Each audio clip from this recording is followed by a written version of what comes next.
विपुल संग लागे।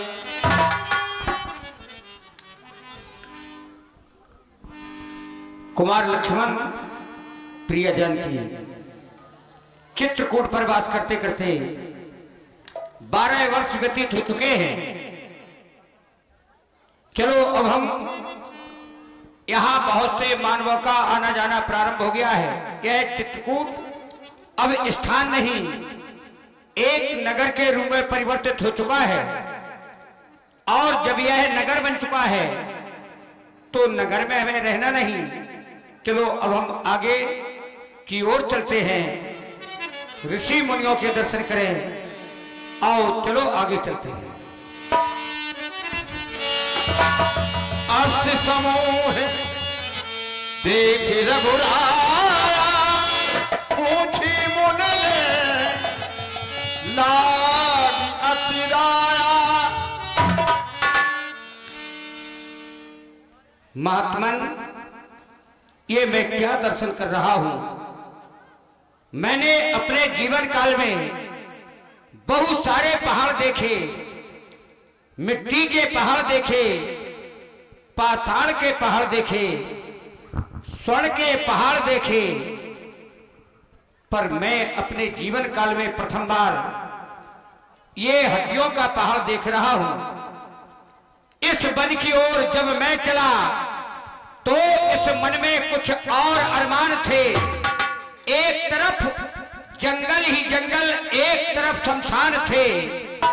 जब पैर हड्डी पर पड़ा तो इस हड्डी के ये बयान थे कि अरे ओ चलने वाले, संभल के चल, हम भी कभी इंसान थे। समझ में नहीं आता। एक हड्डी से आवाज आई, मेरा मन व्याकुल हो गया। क्या आप कृपा की कोर करके हमें अवगत कराएंगे ये कैसा लगा है?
को ही ऐसा कलंक है या फिर यहाँ के शासन का ये अंधेर है कि हाँ कहता और क्रूरे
राम के पैर पकड़ करके इस राम का मन व्याकुल कर दिया, तन कंपित कर दिया कि कैसे माली की ये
देख रहा हूं, तो क्या आप हमें बताएंगे कि कौन ऐसा बलशाली इस धरा पर हो गया जिसने यह मनमानी कर डाली, जो हड्डियों का पहाड़ लगाया गया है, जिसके द्वारा आज अपनी करुण कहानी से हमें अवश्य अवगत कराएंगे कि अरे हाँ बताए दैयो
किसने है यह कौतक दिखाया, किसने है यह कौतक दिखाया, जो ये हाड़ों का ढेर लगा दिया जिसने, किसने है यह कौतक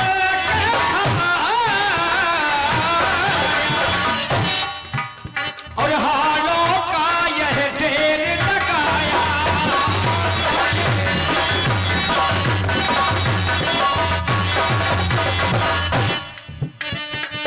कौन हुआ है तायक जग में,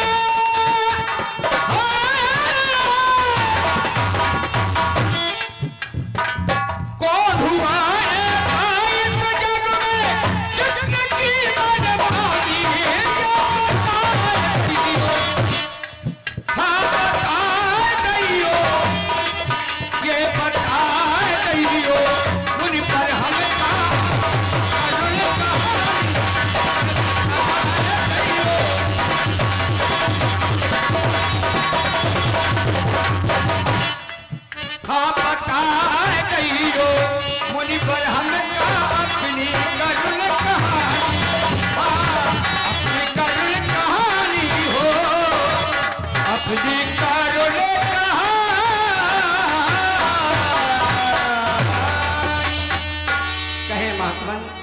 ये सब क्या है?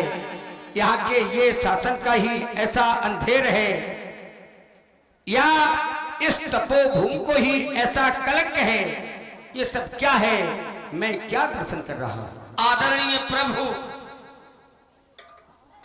आपके द्वारा ये पूछा जा रहा करुण कहानी हमें बताओ, तो हम तो ये कहेंगे सत्य है, करुण कहानी पूछने वाला निश्चित ही करुणा निधान होगा।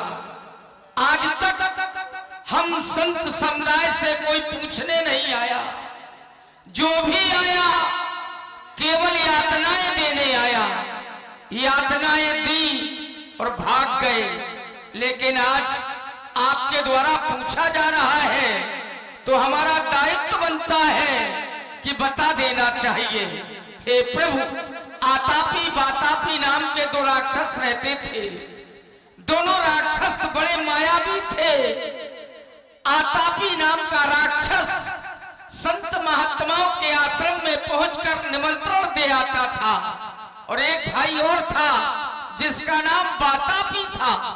वो स्वयं भोजन बन जाता था, भोजन बनकर तैयार हो जाता था, जब संत महात्मा भोजन ग्रहण करने के लिए आते थे और भोजन ग्रहण कर लिया जाता था, लेकिन आतापी नाम का राक्षस दूर से देखता था कि वातापी नाम के राक्षस का जब भोजन है वो संतों के उदर में पहुंच गया। बस दूर से ही आवाज लगाता था, भाई वातापी बाहर निकलो, तो सुनते ही सीधा पेट फाड़कर बाहर निकल आता था।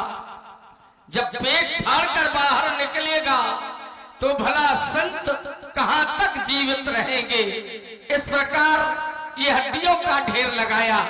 आपने अभी अभी कहा पकड़े हैं किसने पांव मेरे, हे प्रभु पांव पकड़ने वाला कोई दूसरा नहीं है। पांव पकड़ने वाला तो ये केवल ये हड्डियां दिखाई दे रही है, ये हड्डियां किसी और की नहीं है, ये आपके पुत्रों की हड्डियां हैं।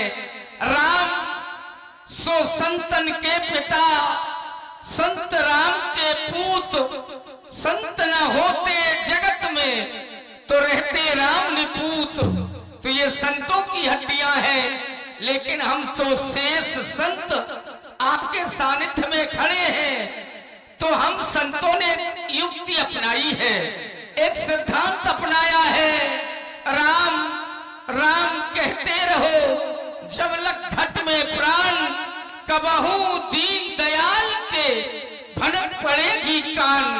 तो हमें तो ऐसा लग रहा हम संतों की करुणा भरी पुकार निश्चित ही उस परमात्मा के कानों तक पहुंच रही है। तब तो आज ये हड्डियों के विषय में पूछा जा रहा है कि हड्डियों का ढेर किसने लगाया है, क्यों लगाया है। तो हे प्रभु हम तो जो से संत हैं केवल परमात्मा की रटन लगाए हुए हैं। संत कुछ कहना चाहते हैं।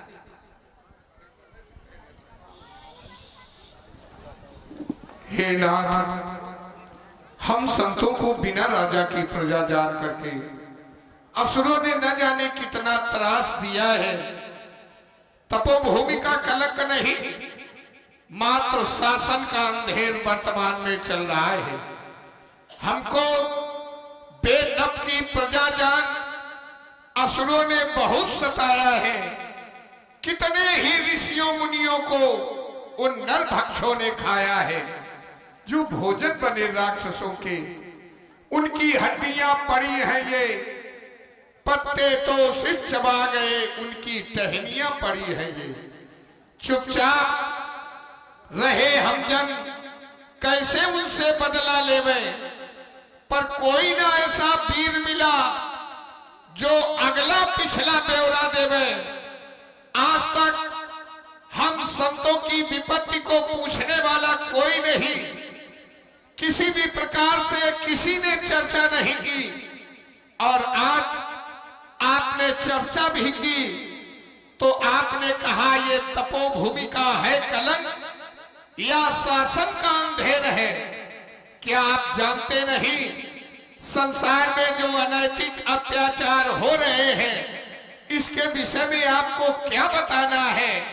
जिस बगिया के फूल हैं ये, वो माली अब तक सोता है, उसकी ही लापरवाही से अन्याय बाग में होता है। जगत में आपके जनहित नित अत्याचार सहते हैं। जुबानें खींच ली जाती अगर कुछ मुख से कहते हैं। छुरी गर्दन पर रहती है, कुल्हाड़े शीश पर रहते। जहां पर दूध बहता है वहां पर रक्त बहते। उठे वो चक्र वाला हाथ, असुर जो चक्कर में आवे। ऐसा न हो कहीं धर्म के खंभे टूट कर गिर जावे। सहारे आपके जो है, सहारे आपके जो हैं, उन्हीं पर आज संकट है यज्ञ मंडप मुनियों के बने जो आत्मरघट हैं। ठिकाना आपके भक्तों को भारत में न मिलता है। अचंभा है फिर भी आपका आसन तक न हिलता है। निश्चल निकल सकल मुनि खाए। सुनो रघुवीर नयन जल छाए, महात्मन, प्रभु आज तक जो भी हुआ है वह तो हुआ है, उसके लिए मुझे बहुत खेद है। लेकिन अब आज मैं एक हाथ उठाकर प्रतिज्ञा करने जा रहा हूं। आप लोग निश्चिंत हो जाएं, अपने हवन पूजन यज्ञ इत्यादि समस्त धार्मिक अनुष्ठान सुचारू रूप से पुनः प्रारंभ कर दें। मैं आपके उन धार्मिक अनुष्ठानों की रक्षा करूंगा। ये निश्चरहीन करो मही, ये भुज उठाए प्रकीर्ण हो, सकल मुनन के आसमन है, जाय जाय सुखी। जय हो आपकी, जय हो। मैं समस्त मुनियों के आश्रम पर जाया कर मैं उन्हें सुख दिलाऊंगा। मैं आपके धार्मिक अनुष्ठानों की रक्षा करूंगा। अब आप निश्चिंत हो जाएं, मैं गाड़ के रहूंगा धर्म का मैं झंडा। आज इस धरा पर धर्म की स्थापना करके रहूंगा। यदि वो नहीं मानेंगे तो उसका परिणाम उन्हें अपने जीवन से हाथ धोना पड़ेगा। अब आप निश्चिंत हो जाएं। बोलिए श्री रामचंद्र की जय।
अनुष्ठान पुनः प्रारंभ कर दें। मैं आपके धार्मिक अनुष्ठानों की रक्षा करूंगा। समस्त मुनियों के आश्रम पर जा जाकर मैं उन्हें सुख दिलाऊंगा। अब योगियों के राज में कोई अत्याचार अनाचार नहीं कर पाएगा। मैं उन्हें समाप्त कर डालूंगा यदि नहीं मानेंगे।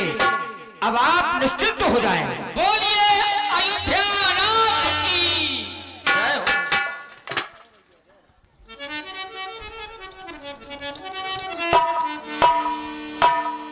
आओ चलो।